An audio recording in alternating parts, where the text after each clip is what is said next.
I think that we make the first step way bigger than it needs to be. Like, way bigger.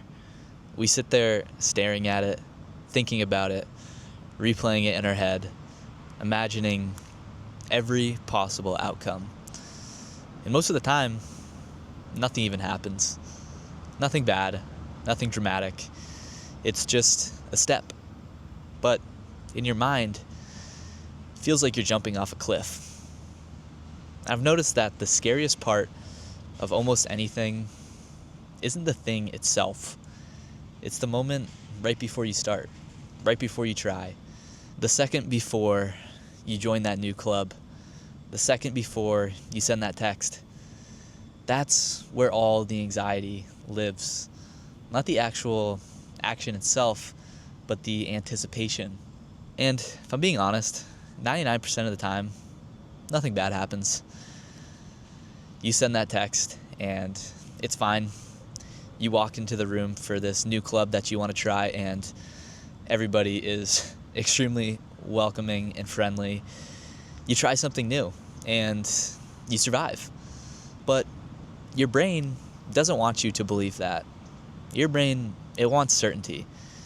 It wants guarantees. It wants to know that you won't be embarrassed, rejected, ignored, or exposed.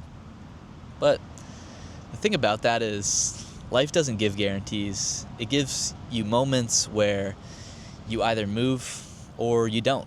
And the first step is always the hardest because it breaks that inertia. When you're sitting still, you can justify staying there. You can plan, you can prepare, you can think about how you'll eventually do it. But the second you take the first step, now it's real. Now you're in it. Now you're visible. Now you're exposed. And that is uncomfortable. And I think we confuse discomfort with danger. Just because something feels scary doesn't mean that it's actually threatening, because most of the time it's just unfamiliar. And unfamiliar, it feels overwhelming. It feels intense. But unfamiliar is how you grow. Familiar is how you stay the same. And there have been so many times where I've built something up in my head for days, even weeks, even months maybe, and I'll think about it constantly. I'll analyze every different angle, I'll imagine the worst case scenario over and over. And when I finally do it, when I finally do that thing, it's just normal. And I'll sit there thinking, why did I let that take up so much space in my head? Well, the reality is your mind is really good at exaggerating risk. It wants to protect you. It doesn't want to feel rejection or embarrassment. So it tries to convince you to not move or to not try anything at all, because staying still, it feels safe. But staying still for so long and too long turns into regret. And regret, that is way heavier than fear. Fear, it's sharp and it's temporary. It spikes, then it fades. Regret, that lingers. It sits with you. It shows up when you're alone, and it whispers about what you could have done, what you should have done, and what would have happened if you had just been a little bit braver. I don't want to live like that. You don't want to live like that. I don't want to look back and realize that I spent way more time thinking about doing things than actually just doing them. The first step, it doesn't have to be perfect. In fact, most times it probably won't be perfect, and that's okay. It doesn't have to be confident. It just has to happen. That's it. You don't need a full master plan. You don't need to feel ready. You don't need anyone else's approval. You just need to try, and you just need to move one time. And what's great about that is once you've taken that first step, the second step is so much easier. It's always easier. And the third step, that feels even easier. Momentum, it builds quietly, and confidence builds quietly. But you can only build those two if you actually take the first step. You're not going to think your way into courage, and you're not going to wait your way into clarity. You have to act first. Then, that's when your brain catches up. That's how it works, not the other way around. And I think a lot of us are waiting to feel less scared before we start. But that feeling, it might never come at all.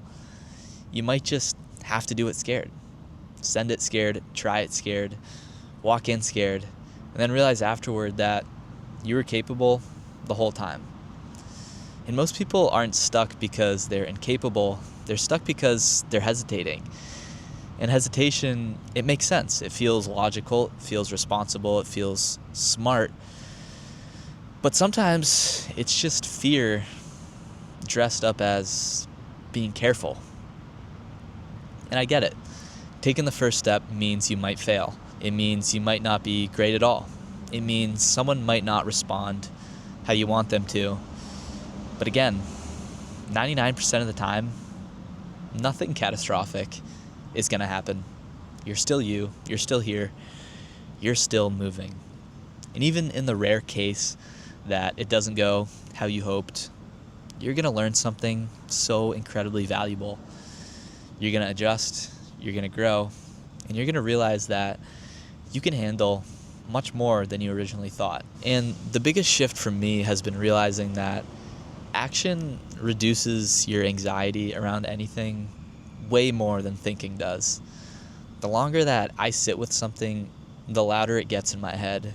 But the moment that I act on something, even if I'm a little scared, even if it's imperfect, the noise drops. Not completely, but enough. So if you're sitting on something right now, there's something you know you should probably do or try or say, this is your sign to just take the first step. Not the whole staircase, just the first step. You don't need to see the entire path. You just need enough courage to move once. And I promise you, almost every single time, it's not going to be as bad as your mind made it out to be. It's just a step. And once you take it, you're going to wonder to yourself why you waited so long. See you guys in the next one.